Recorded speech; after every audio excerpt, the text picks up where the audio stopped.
नमस्कार, मेरा नाम है पीयूष अग्रवाल और आप सभी का स्वागत है कहानी जानी अनजानी के इस एपिसोड में। यह एपिसोड इस सीरीज का तीसरा एपिसोड है। पिछले 2 एपिसोड को आप लोगों ने ढेर सारा प्यार दिया, उसके लिए बहुत बहुत धन्यवाद। अगर आपको जानना है कि हमारे आसपास कितना शोर होता है और हम आम तौर पर कैसे उन्हें नज़रअंदाज करते हैं, तो आपको एक पॉडकास्ट रिकॉर्ड करने की कोशिश करनी चाहिए। एक अरसे से मैं ये एपिसोड रिकॉर्ड करने की कोशिश कर रहा हूँ, पर कुछ क्षण जब पूर्ण शांति हो या ऐसी जगह जहाँ कुत्ते गाड़ियाँ अपनी महत्वता न जताए को ढूंढने में मुझे तो भाई मेरी नानी याद आ गई। तो अब फाइनली मैं उन आवाज़ों को नज़रअंदाज करके आपके लिए ये पॉडकास्ट रिकॉर्ड कर रहा हूँ। आशा है आप भी सुनते समय अगर कोई डिस्टर्बेंस हो तो उन्हें नज़रअंदाज कर सकें। इसी के साथ शुरू करते हैं आज का पॉडकास्ट। जैसे ही पिछले 2 पॉडकास्ट में आपने सुना, छोटी बट प्यारी कहानियाँ लेकर मैं आया था। आज भी हम ऐसी ही एक बहुत ही प्यारी कहानी सुनेंगे, लेकिन उससे पहले मैं आप सभी का शुक्रगुजार करना चाहूँगा जिन्होंने इतने समय तक सिर्फ 2 एपिसोड के सहारे सुनकर मुझे या तो ईमेल के थ्रू या आईट्यून्स रिव्यूज़ के थ्रू कुछ ना कुछ अपनी बातें बताई और मुझे ये बताया कि आपको मेरे एपिसोड्स कैसे लग रहे हैं। खासकर मैं नाम लेना चाहूँगा अली लवासा जी का, जिन्होंने आईट्यून्स पर रिव्यू तो छोड़ा और साथ में यह भी कहा कि भाई नई कहानियाँ तो बहुत हो गई, एक पुरानी कहानी भी सुना दीजिए। तो अली लवासा जी, ये लीजिए, आज आपकी ये फरमाइश हम पूरी कर देते हैं। तो आज के पॉडकास्ट में हम जो कहानी सुनने वाले हैं उस कहानी का नाम है बड़े भाई साहब। आप लोगों से कुछ लोगों ने ये कहानी पढ़ी होगी। यह कहानी के लेखक हैं श्री प्रेमचंद जी। अब प्रेमचंद जी को कौन नहीं जानता, हिंदी कहानियों के सरताज कह सकते हैं इनको। इन्होंने ढेर सारी कहानियाँ लिखी हैं, कई सारे उपन्यास लिखे हैं और इनकी जो कहानियाँ हैं इतने सालों बाद भी आज भी समाज को उनका दर्पण दिखाती हैं। तो प्रेमचंद जी के बारे में कुछ और दिलचस्प बातें जानते हैं। असल में प्रेमचंद जी ने नवाब राय के नाम से लिखना शुरू किया था। उन्होंने पहले उर्दू में लिखना शुरू किया और उनकी कहानियों के थ्रू वो बहुत सारे मैसेजेस पहुंचाना चाहते थे अपने देशवासियों को। अंग्रेज़ों के राज में वो चाहते थे कि और ढेर सारे लोग भारत के स्वतंत्रता सेनानी और या स्वतंत्रता की लड़ाई में जुड़ जाएं। अब ये जो बात है ये ब्रिटिशर्स को तो कतई पसंद नहीं आई, तो उन्होंने नवाब राय जी के किताब पे लगा दी बैन। तो फिर क्या था, प्रेमचंद जी ने कहा कोई बात नहीं, हम नए नाम से कहानियाँ लिखना शुरू करते हैं और इसी तरह शुरू हुआ नाम प्रेमचंद। प्रेमचंद का जन्म 31 जुलाई 1880 में हुआ था। जी हाँ, इतने साल हो चुके हैं और आज भी इनकी कहानियाँ मानो कि आप पढ़ते रह जाइए लेकिन आनंद खत्म नहीं हो। और इसी के साथ बिना किसी विलंब चलिए शुरू करते हैं हमारी ये कहानी बड़े भाई साहब। मेरे बड़े भाई साहब मुझसे 5 साल बड़े थे, लेकिन केवल 3 दर्जे आगे। उन्होंने भी उसी उम्र में पढ़ना शुरू किया था जब मैंने शुरू किया, लेकिन तालीम जैसे महत्व के मामले में वह जल्दबाजी से काम लेना पसंद ना करते थे। इस भावना की बुनियाद खूब मजबूत डालना चाहते थे जिस पर आलीशान महल बन सके। 1 साल का काम 2 साल में करते थे, कभी कभी 3 साल भी लग जाते थे। अब बुनियाद ही पुख्ता न हो तो मकान कैसे पायदार बने। मैं छोटा था, वह बड़े थे। मेरी उम्र 9 साल की थी, वह 14 साल के थे। उन्हें मेरी तंबी और निगरानी का पूरा जन्मसिद्ध अधिकार था और मेरी शालीनता इसी में थी कि उनके हुक्म का कानून समझूं। वह स्वभाव में बड़े अध्ययनशील थे, हरदम किताब खुले बैठे रहते और शायद दिमाग को आराम देने के लिए कभी कॉपी पर, कभी किताब के हाशियों पर चिड़ियों, कुत्तों, बिल्लियों की तस्वीरें बनाया करते थे। कभी कभी एक ही नाम या शब्द या वाक्य 10-20 बार लिख डालते। कभी एक शेर को बार बार सुंदर अक्षरों में नकल करते। कभी ऐसी शब्द रचना करते जिससे ना कोई अर्थ होता, ना कोई सामंजस्य। मसलन एक बार उनकी कॉपी पर मैंने यह इबारत देखी, स्पेशल अमीना, भाइयों भाइयों, दरअसल भाई भाई, राधे श्याम, श्रीयुक्त राधे श्याम। 1 घंटे तक। इसके बाद एक आदमी का चेहरा बना हुआ था। मैंने बहुत चेष्टा की कि उनकी इस पहेली को कोई अर्थ निकाल लूं, लेकिन असफल रहा और उनसे पूछने का साहस ना हुआ। वह 9वीं जमात में थे, मैं 5वीं में। उनकी रचनाओं को समझना मेरे लिए छोटी मुंह बड़ी बात थी। मेरा जी पढ़ने में बिल्कुल ना लगता था। 1 घंटा भी किताब लेकर बैठना पहाड़ था। मौका पाते ही हॉस्टल से निकलकर मैदान में आ जाता और कभी कंकड़ियां उछालता, कभी कागज की तितलियां उड़ाता और कभी कोई साथी मिल गया तो पूछना ही क्या। कभी चारी दीवारी पर चढ़कर नीचे कूद रहे हैं, कभी फाटक पर सवार उसे आगे पीछे चलाते हुए मोटर कार का आनंद उठा रहे हैं। लेकिन कमरे में जाते ही भाई साहब का वह रुद्र रूप देखकर प्राण सूख जाते। उनका पहला सवाल यह होता, कहाँ थे? हमेशा वही सवाल इसी ध्वनि में हमेशा पूछा जाता था और इसका जवाब मेरे पास केवल मौन था।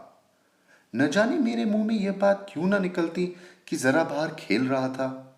मेरा मौन कह देता था कि मुझे अपना अपराध स्वीकार है और भाई साहब के लिए इसके सिवा और कोई इलाज ना था कि स्नेह और रोष से मिले हुए शब्दों में मेरा सत्कार करें। इस तरह अंग्रेजी पढ़ोगे तो जिंदगी भर पढ़ते रहोगे और हर्फ ना आएगा। अंग्रेजी पढ़ना कोई हंसी खेल नहीं है कि चाहे पढ़ लो। ना ही ऐरा गैरा नत्थु खैरा सभी अंग्रेजी के विद्वान हो जाते। यहाँ रात दिन आंखें फोड़नी पड़ती है और खून जलाना पड़ता है, तब कहीं विद्या आती है। और आती क्या है, हाँ कहने में आती है। बड़े बड़े विद्वान भी शुद्ध अंग्रेजी नहीं लिख सकते, बोलना तो दूर रहा। और मैं कहता हूं, तुम कितने घोंगे हो कि मुझे देखकर भी सबक नहीं लेते। मैं कितनी मेहनत करता हूं, यह तुम अपनी आंखों से देखते हो। अगर नहीं देखते तो यह तुम्हारी आंखों का कसूर है, तुम्हारी बुद्धि का कसूर है। इतने मेले तमाशे होते हैं, तुमने मुझे कभी देखने जाते देखा है? रोज ही क्रिकेट और हॉकी मैच होते हैं, मैं पास नहीं फटकता, हमेशा पढ़ता रहता हूँ। उस पर भी एक एक दर्जे में 2-2, 3-3 साल पढ़ा रहता हूँ। फिर भी तुम कैसे आशा करते हो कि तुम यूं खेल कूद में वक्त गवाकर पास हो जाओगे? मुझे तो 2 ही 3 साल लगते हैं। तुम उम्र भर इसी दर्जे में पड़े सड़ते रहोगे। अगर तुम्हें इस तरह उम्र गंवानी है तो बेहतर है घर चले जाओ और मजे से गुल्ली डंडा खेलो। दादा की गाढ़ी कमाई के रुपए क्यों बर्बाद करते हो? मैं ये लताड़ सुनकर आंसू बहाने लगता। जवाब ही क्या था? अपराध तो मैंने किया, लताड़ कौन सहे? भाई साहब उपदेश की कला में निपुण थे। ऐसी ऐसी लगती बातें कहते, ऐसी ऐसी सुक्ति बाण चलाते कि मेरे जिगर के टुकड़े टुकड़े हो जाते और हिम्मत टूट जाती। इस तरह जान तोड़कर मेहनत करने की शक्ति मैं अपने में न पाता था और उस निराशा में जरा देर के लिए मैं सोचने लगता, क्यों ना मैं घर चला जाऊं? जो काम मेरे बूते के बाहर है उसमें हाथ डालकर क्यों अपनी जिंदगी खराब करूं? मुझे अपना मूर्ख रहना मंजूर था, लेकिन उतनी मेहनत। मुझे तो चक्कर आ जाता था। लेकिन घंटे 2 घंटे के बाद निराशा के बादल फट जाते और मैं इरादा करता कि आगे से खूब जी लगाकर पढ़ूंगा। चटपट एक टाइम टेबल बना डालता। बिना पहले से नक्शा बनाए कोई स्कीम तैयार किए काम कैसे शुरू करूं? टाइम टेबल में खेल कूद की मद बिल्कुल उड़ जाती। प्रातःकाल उठना, 6 बजे मुंह हाथ धो नाश्ता कर पढ़ने बैठ जाना, 6 से 8 तक अंग्रेजी, 8 से 9 तक हिसाब, 9 से 9:30 तक इतिहास, फिर भोजन और फिर स्कूल। 3:30 बजे स्कूल से वापस होकर आध घंटा आराम, 4 से 5 तक भूगोल, 5 से 6 तक ग्रामर, आध घंटा हॉस्टल के सामने ही टहलना, 6:30 से 7 तक अंग्रेजी कॉम्पोजिशन, फिर भोजन करके 8 से 9 तक अनुवाद, 9 से 10 तक हिंदी, उसके बाद 11 तक विविध विषय, फिर विश्राम। मगर टाइम टेबल बना लेना एक बात है, उस पर अमल करना दूसरी बात। पहले ही दिन उसकी अवहेलना शुरू हो जाती। मैदान की वह सुखद हरियाली, हवा के हल्के हल्के झोंके, फुटबॉल की वह उछल कूद, कबड्डी में वह दाव घात, बाली बाल की तरह वह मुझे तेजी और फुर्ती, मुझे अज्ञात और अनिवार्य रूप से खींच ले जाती, और वहां जाते ही मैं सब कुछ भूल जाता। वह जानलेवा टाइम टेबल, आंख फोड़ पुस्तकें किसी को याद न रहती, और भाई साहब को नसीहत और फजीहत का अवसर मिल जाता। मैं उनके साय से भागता, उनकी आंखों से दूर रहने की चेष्टा करता, कमरे में इस तरह दबे पांव आता कि उन्हें खबर ना हो। उनकी नजर मेरी ओर उठी और मेरे प्राण निकले। हमेशा सिर पर एक नंगी तलवार सी लटकती मालूम होती। फिर भी जैसे मौत और विपत्ति के बीच भी आदमी मोह और माया के बंधन में जकड़ा रहता है, मैं फटकार और झुड़कियां खाकर भी खेल कूद का तिरस्कार न कर सकता। सालाना इम्तिहान हुआ। भाई साहब फेल हो गए, मैं पास हो गया और दर्जे में प्रथम आया। मेरे और उनके बीच में केवल 2 साल का अंतर रह गया। जी में आया भाई साहब को आड़े हाथे लूं। आपकी वह घोर तपस्या कहाँ गई? मुझे देखिए, मजे से खेलता भी रहा और दर्जे में अव्वल भी हूं। लेकिन वह इतने दुखी और उदास थे कि मुझे उनसे दिली हमदर्दी हुई, और उनके घाव पर नमक छिड़कने का विचार भी लज्जास्पद जान पड़ा। हाँ, अब मुझे अपने ऊपर कुछ अभिमान हुआ और आत्मसम्मान भी बढ़ा। भाई साहब का वह रोब मुझ पर न रहा। आजादी से खेल कूद में शरीक होने लगा। दिल मजबूत था। अगर उन्होंने फिर फजीहत की तो साफ कह दूंगा, आपने अपना खून जलाकर कौन सा तीर मार लिया? मैं तो खेलते कूदते दर्जे में अव्वल आ गया। जबान से यह हेकड़ी जताने का साहस न होने पर भी रंग ढंग से साफ जाहिर होता था कि भाई साहब का वह आतंक मुझ पर नहीं था। भाई साहब ने इसे भांप लिया। उनकी सहज बुद्धि बड़ी तीव्र थी, और एक दिन जब मैं भोर का सारा समय गुल्ली डंडा की भेंट करके ठीक भोजन के समय लौटा, तो भाई साहब ने मानो तलवार खींच ली और मुझ पर टूट पड़े। देखता हूं इस साल पास हो गए और दर्जे में अव्वल आ गए हो तो तुम्हें दिमाग हो गया है। मगर भाईजान, घमंड तो बड़े बड़े का नहीं रहा, तुम्हारी क्या हस्ती है? इतिहास में रावण का हाल तो पढ़ा ही होगा। उसके चरित्र में तुमने कौन सा उपदेश लिया, या यूं ही पढ़ गए? महज इम्तिहान पास कर लेने से कोई चीज नहीं, असल चीज है बुद्धि का विकास। जो कुछ पढ़ो उसका अभिप्राय समझो। रावण भूमंडल का स्वामी था। ऐसे राजों को चक्रवर्ती कहते हैं। आजकल अंग्रेजी के राज्य का विस्तार बहुत बड़ा हुआ है, पर उन्हें चक्रवर्ती नहीं कह सकते। संसार के अनेकों राष्ट्र अंग्रेजी का आधिपत्य स्वीकार नहीं करते, बिल्कुल स्वाधीन है। रावण चक्रवर्ती राजा था। संसार के सभी महिप उसे कर देते थे। बड़े बड़े देवता उसकी गुलामी करते थे। आग और पानी के देवता भी उसके दास थे। मगर उसका अंत क्या हुआ? घमंड ने उसका नाम निशान तक मिटा दिया। कोई उसे एक चुल्लू पानी देने वाला भी ना बचा। आदमी और जो कुकर्म चाहे करे, पर अभिमान न करे, इतराए नहीं। अभिमान किया और दिन दुनिया दोनों से गया। शैतान का हाल भी पढ़ा ही होगा। उसे यह अभिमान हुआ था कि ईश्वर का उससे बढ़कर सच्चा भक्त कोई है ही नहीं। अंत में यह हुआ कि स्वर्ग से नरक में ढकेल दिया गया। शाहे रूम में भी एक बार अहंकार किया था, भीख मांग मांग कर मर गया। तुमने तो अभी केवल एक दर्जा पास किया है और अभी से तुम्हारे सिर फिर गया। तब तो तुम आगे बढ़ चुके। यह समझ लो कि तुम अपनी मेहनत से नहीं पास हुए। अंधे के हाथ बटेर लग गई, मगर बटेर केवल एक बार हाथ लग सकती है, बार बार नहीं लग सकती। कभी कभी गुल्ली डंडे में भी अंधा चोट निशान पड़ जाता है। इससे कोई सफल खिलाड़ी नहीं हो जाता। सफल खिलाड़ी वह है जिसका कोई निशाना खाली न जाए।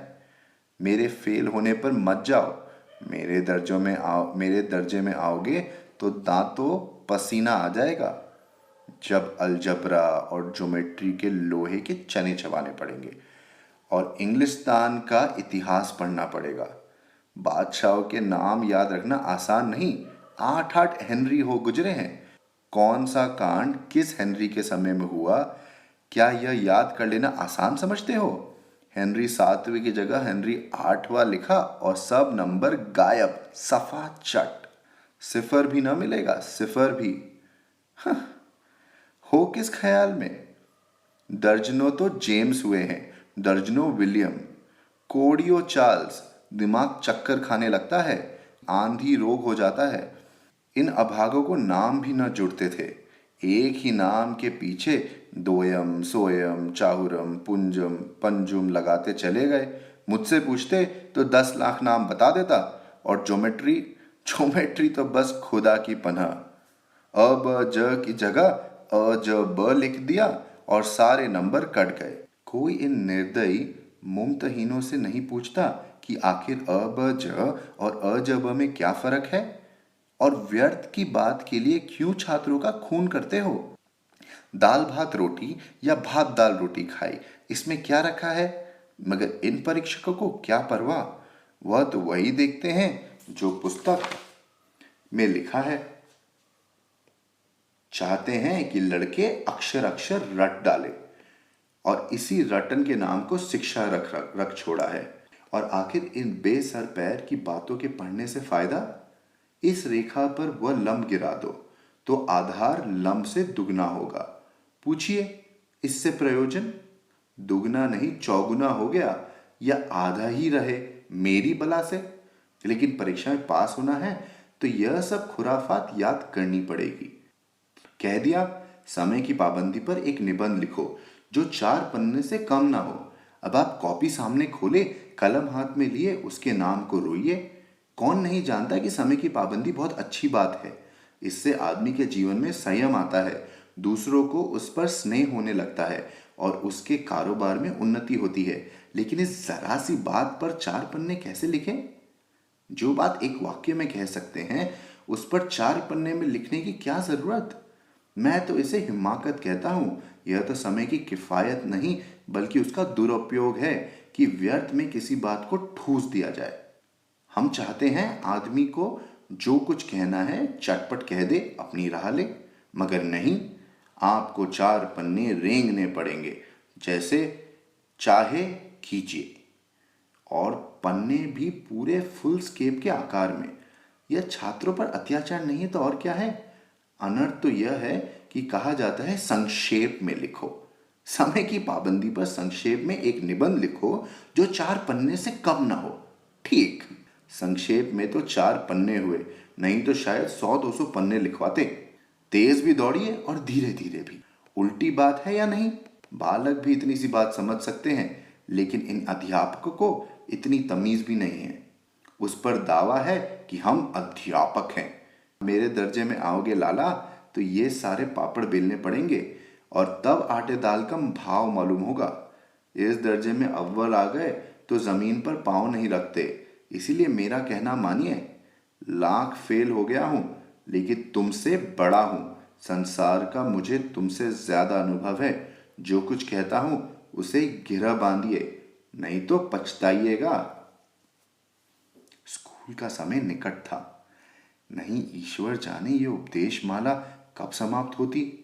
भोजन आज मुझे निस्वाद सा लग रहा था। अब पास होने पर यह तिरस्कार हो रहा है तो फेल हो जाने पर तो शायद प्राण ही ले लिए जाए। भाई साहब ने अपने दर्जे की पढ़ाई का जो भयंकर चित्र खींचा था उसने मुझे भयभीत कर दिया। स्कूल छोड़कर घर नहीं भागा, यही ताज्जुब है।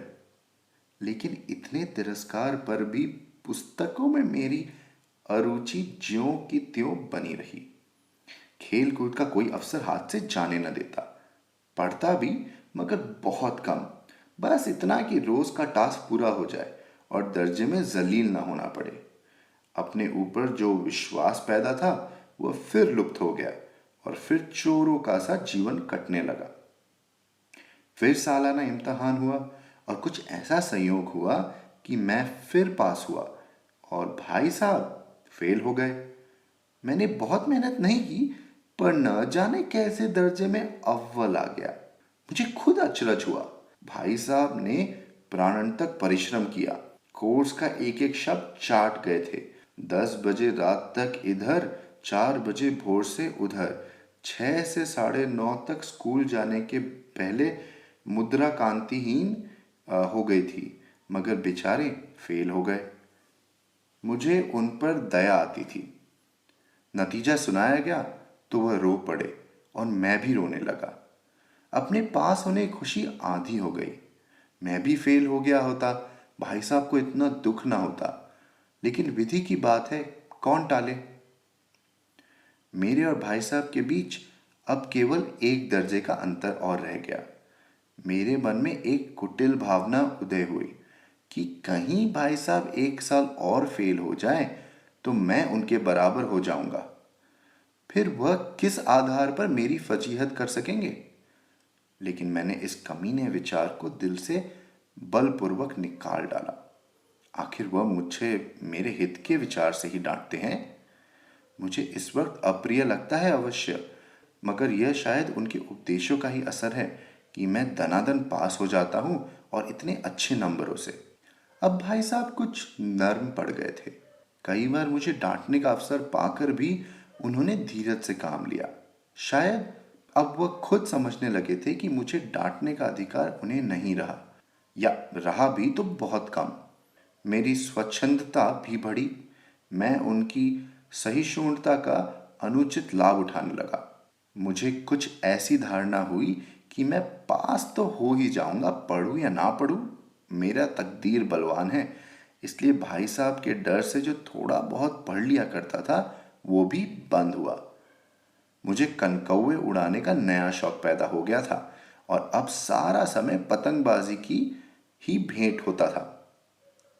फिर भी मैं भाई साहब का अदब करता था और उनकी नज़र बचाकर कनकौए उड़ाता था। मांझा देना, कन्ने बांधना, पतंग टूर्नामेंट की तैयारियां आदि समस्याओं सब गुप्त रूप से हल हो जाती थी। मैं भाई साहब को यह संदेह न करने देना चाहता था कि उनका सम्मान और लिहाज मेरी नज़रों में कम हो गया है। एक दिन संध्या समय हॉस्टल से दूर एक कनकौआ लूटने बेतहाशा दौड़ा जा रहा था। आंखें आसमान की ओर थी और मन उस आकाशगामी पथिक की ओर जो मंद गति से झूमता पतन की ओर चला जा रहा था। मानो कोई आत्मा स्वर्ग से निकलकर विरक्त मन से नए संस्कार ग्रहण करने आ रही हो। बालकों की पूरी सेना लगे और झाड़दार बालकों की पूरी सेना लगे और झाड़दार बांस लिए इनका स्वागत करने को दौड़ी आ रही थी। किसी को अपने आगे पीछे की खबर न थी। सभी मानो उस पतंग के साथ ही आकाश में उड़ रहे थे जहां सब कुछ समतल है, न मोटर कार है, ट्राम, न गाड़ियां। सहसा भाई साहब से मेरी मुठभेड़ हो गई, जो शायद बाजार से लौट रहे थे। उन्होंने वही हाथ पकड़ लिया और उग्र भाव से बोले, इन बाजारी लौंडों के साथ ढेले के कनकौए के लिए दौड़ते तुम्हें शर्म नहीं आती?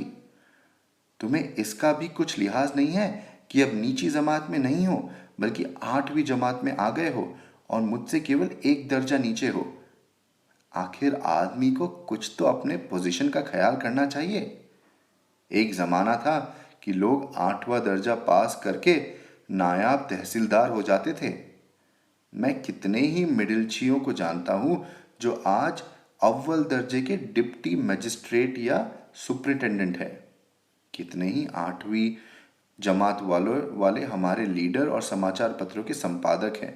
बड़े बड़े विद्वान उनकी मातहती में काम करते हैं, और तुम उसी 8वें दर्जे में आके बाजारी लौंडों के साथ कनकौए के लिए दौड़ रहे हो।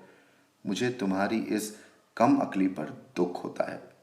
तुम ज़हीन हो, इसमें शक नहीं, लेकिन वह ज़ेहन किस काम का जो हमारे आत्मगौरव की हत्या कर डाले। तुम अपने दिल में समझते होगे कि मैं भाई साहब से महज एक दर्जा नीचे हूं और अब उन्हें मुझे कुछ कहने का हक नहीं है, लेकिन यह तुम्हारी गलती है।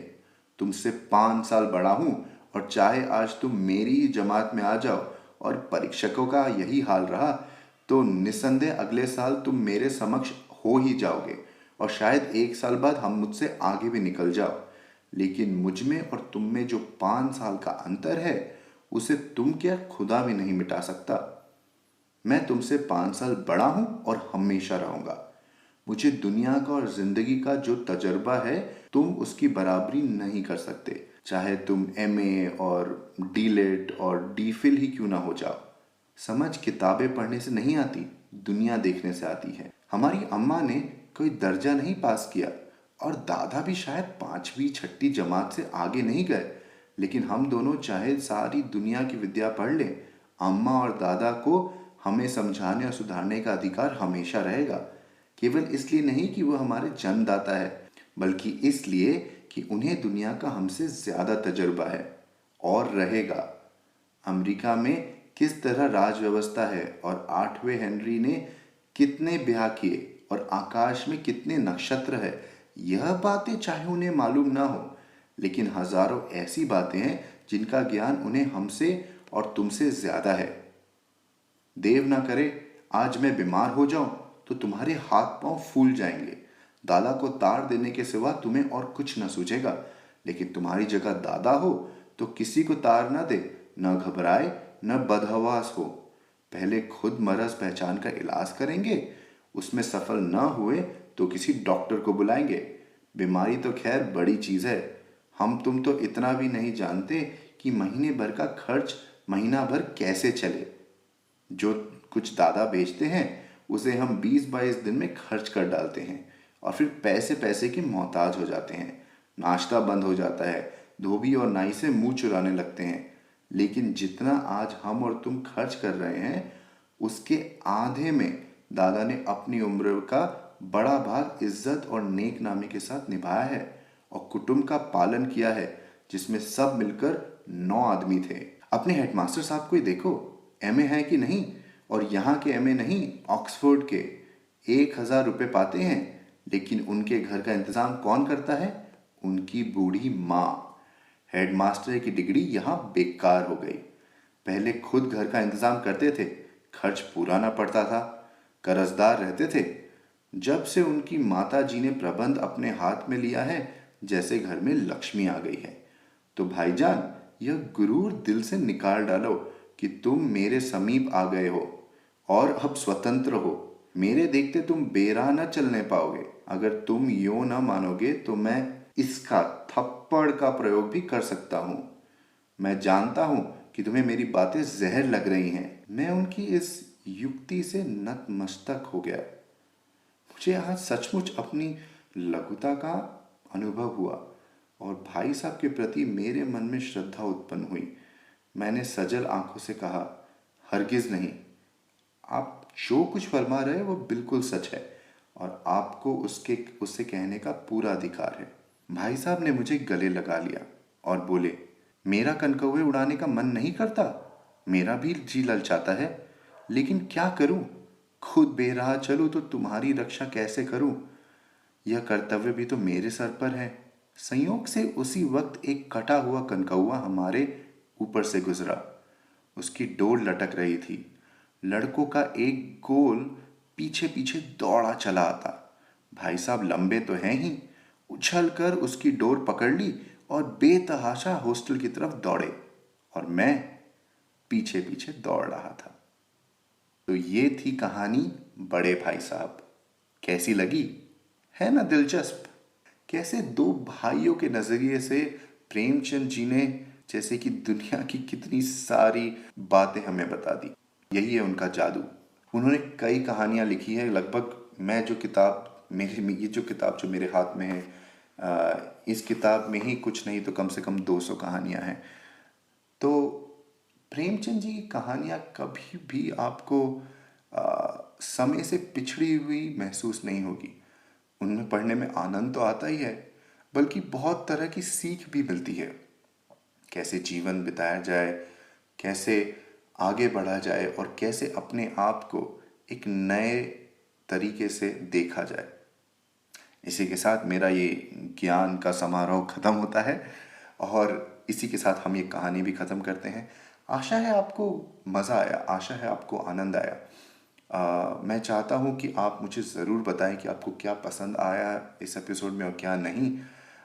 जैसे कि आप सभी जानते हैं कि यह जो पॉडकास्ट है, यह पॉडकास्ट मैं सिर्फ इसलिए करता हूँ ताकि कई सारे लोग जो कि हिंदी कहानियों से दूर होते जा रहे हैं, जो कि हिंदी लेखन से दूर होते जा रहे हैं, वह धीरे धीरे इन कहानियों को वापस अपनी ज़िंदगी में लाएं और उनका आनंद उठाएं।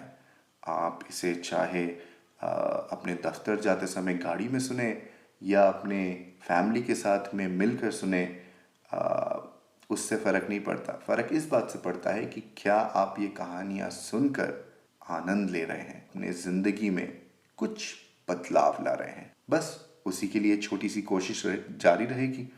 और मैं पिछली बार मैंने ऐसा कहा था, बट मैं सही में इस बार कोशिश करूँगा कि आगे के जो एपिसोड्स हैं वो जल्दी आए।